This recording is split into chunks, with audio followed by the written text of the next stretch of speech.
আসসালামু আলাইকুম। বিসমিল্লাহির রহমানির রহিম। শবে বরাতের আমলসমূহ।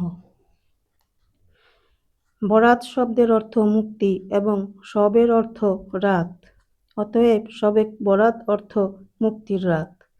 এই রাতে আল্লাহ তাআলা অভাব অনটন, রোগ শোক ও বিপদ আপদ থেকে মুক্তি চাওয়ার জন্য মানুষকে আহ্বান জানান এবং তার নিকট চাইলে তিনি এসব থেকে মুক্তি দিয়ে থাকেন। তাই এ রাতকে শবে বরাত বা মুক্তির রাত বলা হয়। শাবান মাসের 15ই রাত অর্থাৎ 14ই শাবান দিবাগত রাতই হলো এই শবে বরাত। হাদিস শরীফের আলোকে এবং ফিকাহ কিতাবে বর্ণিত তথ্য অনুযায়ী শবে বরাত উপলক্ষে 6টি আমলের কথা প্রমাণিত হয়। 1. 14ই শাবান দিবাগত রাতে জাগরণ করে নফল ইবাদত বন্দেগী, জিকির আজকার ও তিলাওয়াতে লিপ্ত থাকা। এ রাতে যে কোনো নফল নামাজ পড়ুন, যে কোনো সূরা দিয়ে পড়তে পারেন। কোনো নির্দিষ্ট সূরা দিয়ে পড়া জরুরি নয়, যত রাকাত ইচ্ছা পড়তে পারেন। আরও মনে রাখবেন, নফল নামাজ ঘরে পড়াই উত্তম। একান্ত যদি ঘরে নামাজ পড়ার পরিবেশ না থাকে তাহলে মসজিদে পড়তে পারেন। বর্তমানে শবে বরাত ও শবে কদর উপলক্ষে ইবাদত করার জন্য মসজিদে ভিড় করার একটা রসম হয়ে গিয়েছে। এর ভিত্তিতে কোনো মুফতি শবে বরাত ও শবে কদরের ইবাদত করার জন্য মসজিদে একত্র হওয়াকে মাকরুহ ও বিদআত বলে ফতোয়া দিয়েছেন। তাই যথাসম্ভব ঘরেই ইবাদত করা উত্তম হবে। 2. এ রাতে বেশি বেশি দোয়া করা।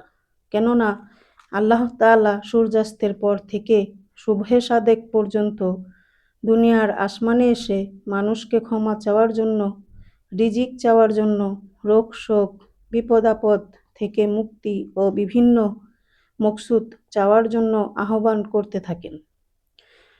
তদুপরি আরেক হাদিসের বর্ণনা অনুযায়ী এই রাতে মানুষের সারা বৎসরের হায়াত মউত ও রিজিক দৌলত ইত্যাদি লেখা হয়ে থাকে। অতএব এ রাতে আল্লাহর কাছে বেশি বেশি করে দোয়া করা চাই। 3. হাদিস শরীফে আছে, এই রাতে নবী করিম সাল্লাল্লাহু আলাইহি ওয়াসাল্লাম কবরস্থানে গিয়েছিলেন এবং মৃত মুসলমানদের জন্য মাগফিরাতের দোয়া করেছিলেন।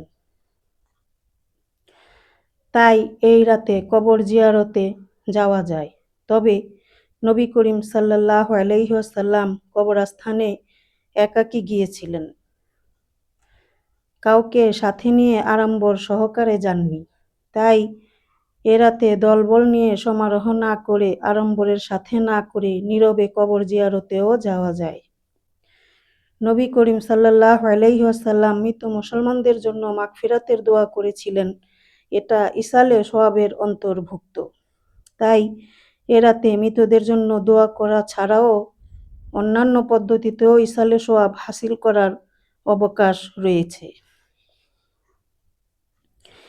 যেমন কিছু দান খয়রাত করে বা কিছু নফল ইবাদত বন্দেগী করে তার সওয়াব মৃতদেরকে বকশে দেয়া।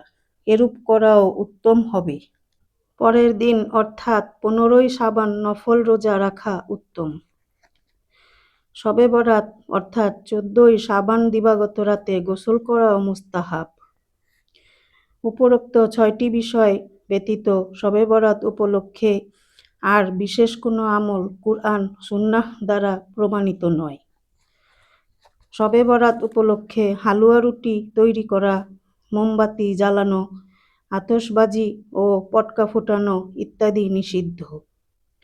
এগুলো রসম, বিদআত ও গুনাহের কাজ। প্রিয় মা ও বোনেরা, শবে বরাতের আমল সম্পর্কে আমরা অনেক কিছু জানলাম। ইনশাল্লাহ আল্লাহর রহমতে আমরা আমলগুলো করার চেষ্টা করব। আল্লাহ পাক আমাদের সবাইকে আমল করার তৌফিক দান করুক, আল্লাহর হুকুম মেনে চলা এবং নবীর তরিকায় চলার তৌফিক দান করুক। আমিন। আসসালামু আলাইকুম।